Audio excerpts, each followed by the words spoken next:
Academy অসাধারণ একটি team. যে কোনো দলকে তারা প্রতিহত করতে পারে খেলার মাধ্যমে। অতীতে আমরা লক্ষ্য করেছি, আজকে তার ব্যতিক্রম হয়নি। প্রথমার্ধে তারা দারুণ একটি গোল আদায় করে নিয়েছেন প্রতিপক্ষ ময়মনসিংহ গোয়াবাচ্চা এফসি ফুটবল একাদশের কাছ থেকে। ধরে রেখেছেন প্রতিপক্ষ ময়মনসিংহ গোয়াবাচ্চা এফসি ফুটবল একাদশ। তারা দ্বিতীয়ার্ধে চমৎকার একটি আক্রমণ, একেবারে জোরালো আক্রমণ, যেখান থেকে গোল আদায় করে নেওয়ার মতো একটি আক্রমণ তারা তৈরি করেছিল। তাদের ভাগ্য খারাপ বলা চলে। শক্তিশালী গোপালপুর ফুটবল একাডেমির রক্ষণ দুর্গ তারা সেই আক্রমণগুলো প্রতিহত করে দিয়েছেন। মতবার থেকে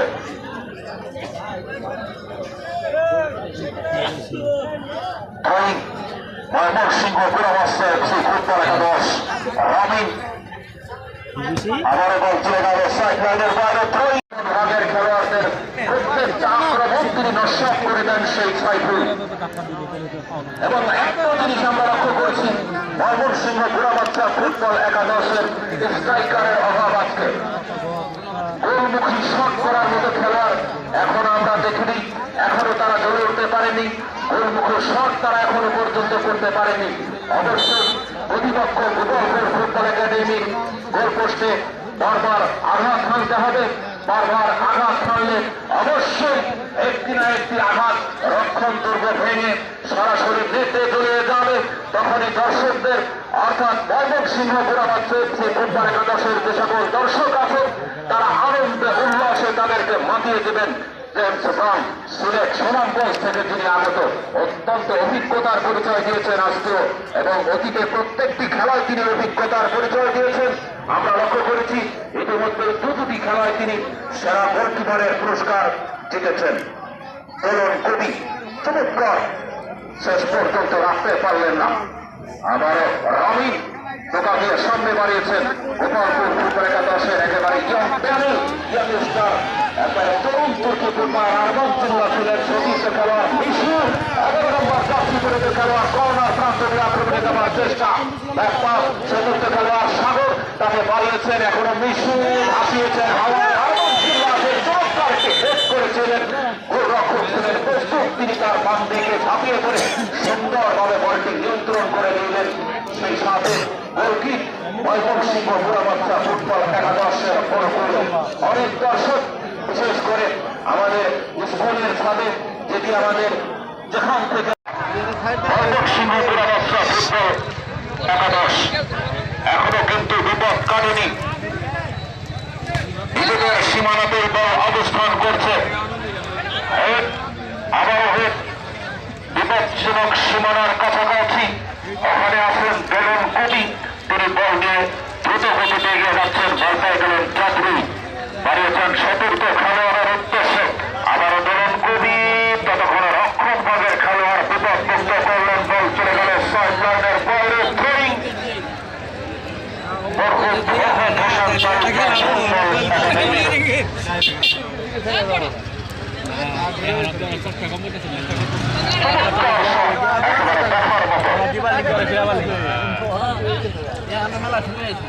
প্রচুর দর্শক সমাগম উপস্থিতি আমরা লক্ষ্য করছি। গতকাল অনেক দর্শক সমাগম উপস্থিত হয়েছিল, আজকে তার ব্যতিক্রম হয় নাই, বরং আজকে অধিক সংখ্যক দর্শক উপস্থিত হয়েছে এই ঐতিহ্যবাহী জলছত্র ফুটবল মাঠে, যেটি আয়োজন করে থাকেন জলছত্র স্পোর্টিং ক্লাব। অত্যন্ত সুনামের সাথে, গর্বের সাথে, দাবুদের সাথে, যারা দীর্ঘ 12টি বছর ধারাবাহিকভাবে এই টুর্নামেন্টগুলো পরিচালিত করে আসছেন।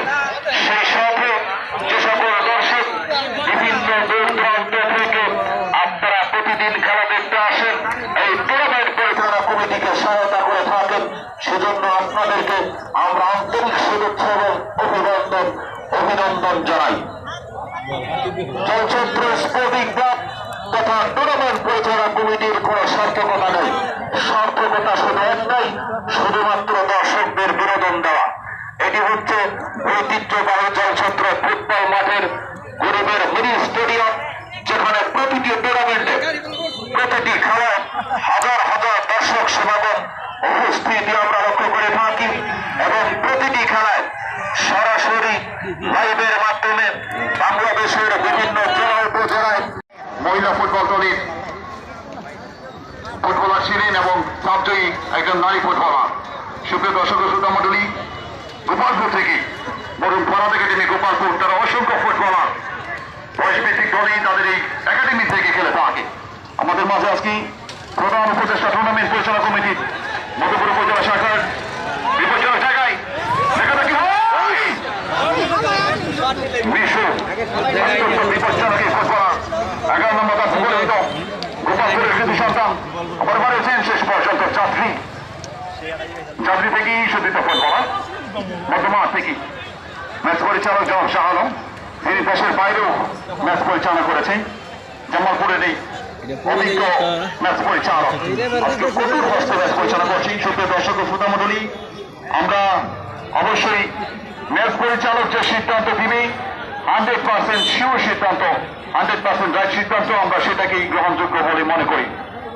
কোনোভাবেই মাঠের বাইরে থেকে কারো মোবাইলের ভিডিও ধারণ করে কারো কথা শুনে আমরা সিদ্ধান্ত দেব না এবং সেটা এলাও করা হবে না।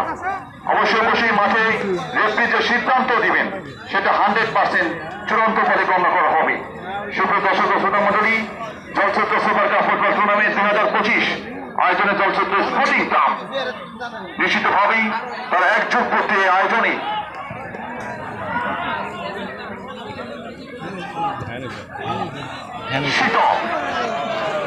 অত্যন্ত অভিজ্ঞ এই ক্যাম্পেইনার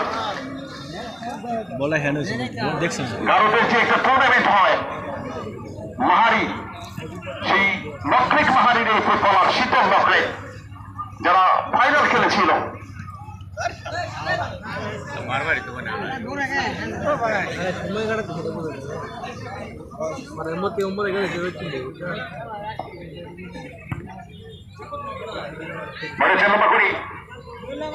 গোপালপুর কর্নার কতরিয়া কমার প্রয়াস দেখা কি হয়